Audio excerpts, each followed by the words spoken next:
Just a little bit of a funny story here to begin with before we get into the main course, which I'm a little, I don't know, kind of confused about. But I'd love to see the turn of face, and I don't know what it means because we've heard these words before, well, both from Mitch McConnell and from Ted Wheeler, who we're going to get to, weirdly enough.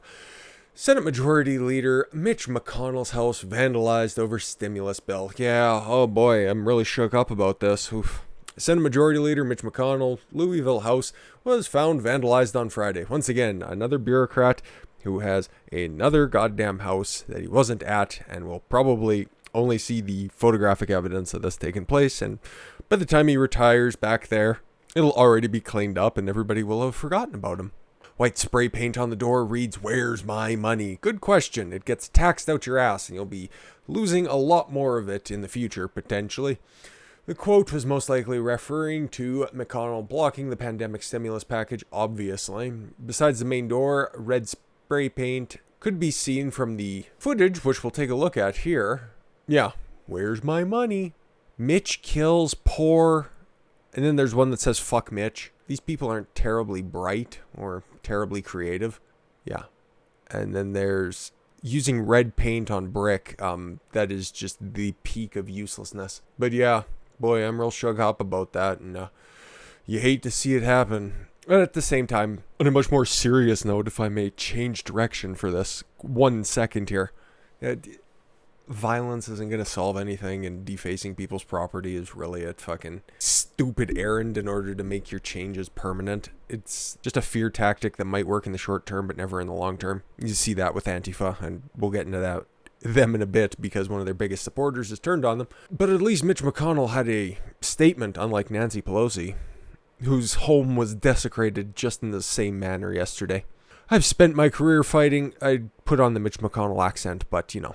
I don't know how you make a sadder turtle sound. Fighting for the First Amendment and defending peaceful protest. I appreciate every Kentuckian who has engaged in the democratic process, whether they agree with me or not, and very few people actually do. This is different. Vandalism and the politics of fear have no place in our society. That's what everybody is scared of. That's why none of these judges are getting involved in the election, because they're scared, just like you, Mitch. But it's really tough to read any of Mitch McConnell's body language because he always just looks like he's in a perpetual state of fear. So whatever. I just thought that we'd briefly cover that because, yeah, it sucks that somebody's house was vandalized and you know, the governor of Kentucky and the Republican Party of Kentucky came out in support for him, and whatever, you like to see it, I guess.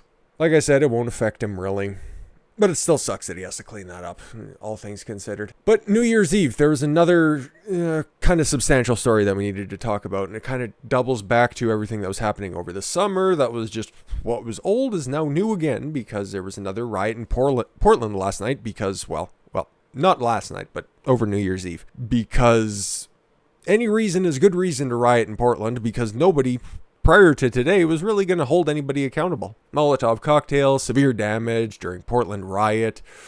Molotov cocktails and other objects were thrown during a riot declared in downtown Portland Thursday night that lasted into the early morning hours of Friday. I'm sure they all had their noisemakers, but instead of actually, you know, the spinny things and the fucking little snake-looking things, it was jars of nails and bottles of piss and enough illicit drugs to kill a convicted felon to start the cycle of riots all over again. Anyways, officers responded to a large gathering in the area of Southwest 3rd Avenue and Southwest Main Street, where reported 80 to 100 people were present. Some people in the crowd began to engage in violence just before 8 p.m.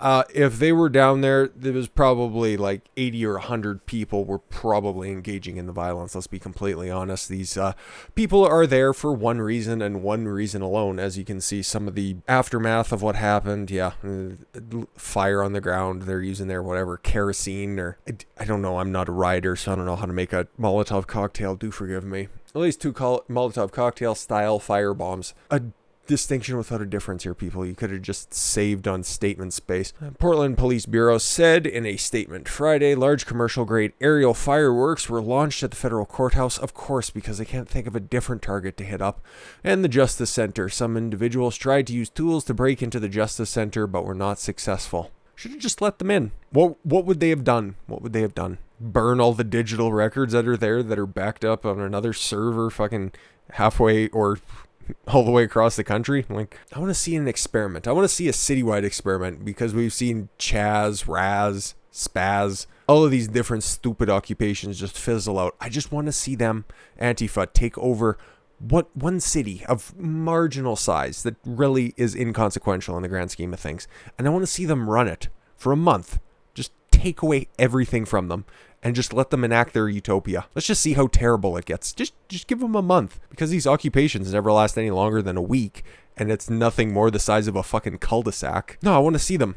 I would love to see them be able to just realize their vision, and let's see if it works. If Soros could fund that and make that happen, oh. The only thing I ask is that it's videotaped so we can see how quickly it devolves into a banana republic.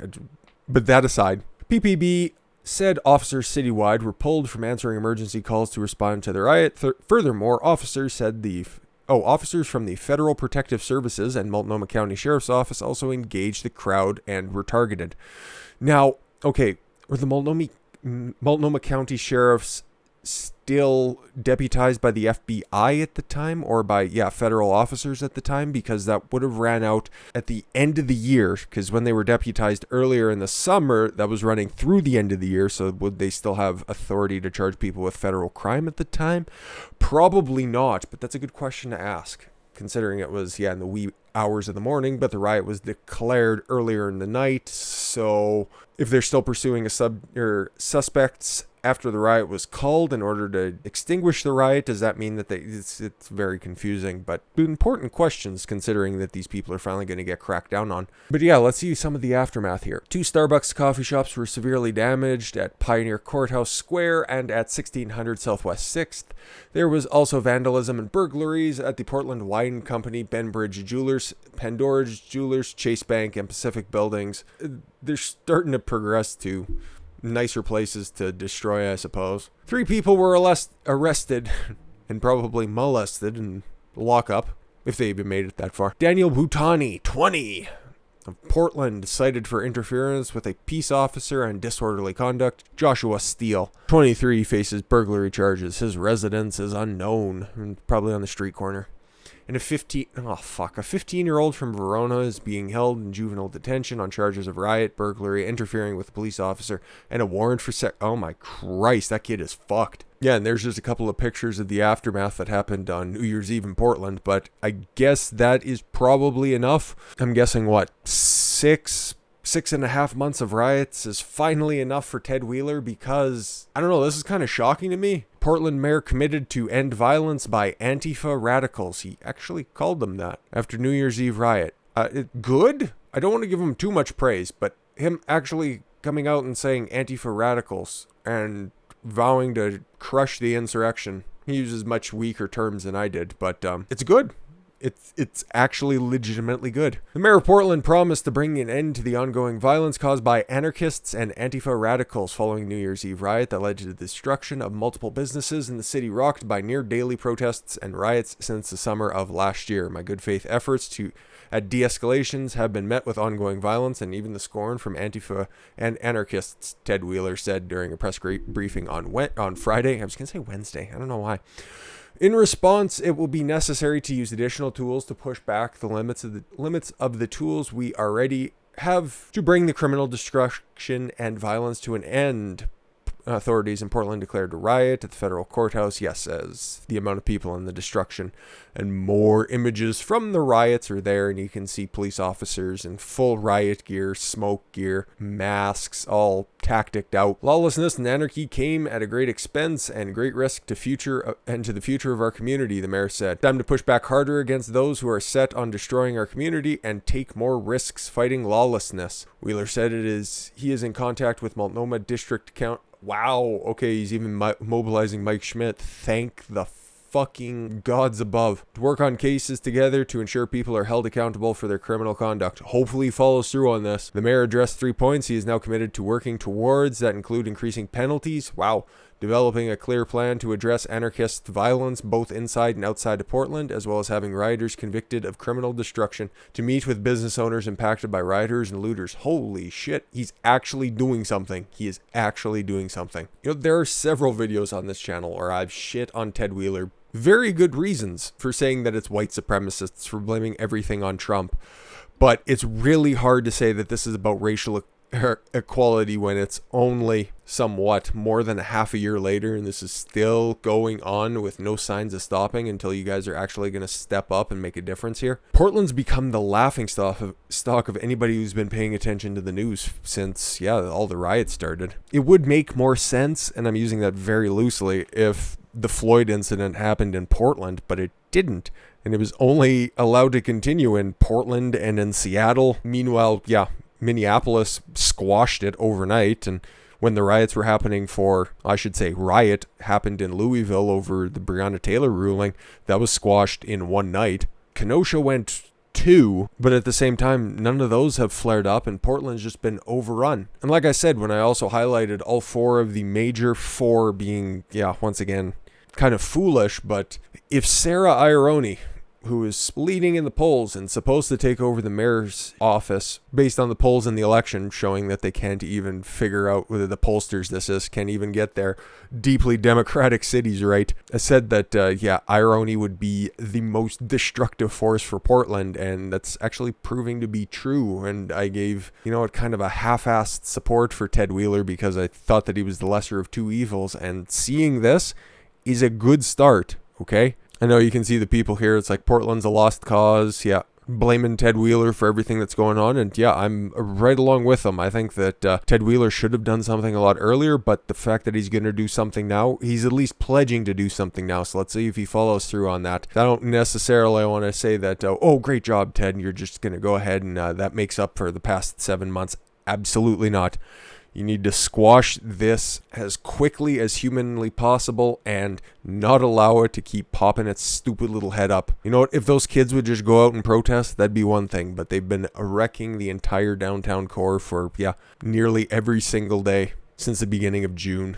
So I guess now we have the answer to what's enough's enough in Portland.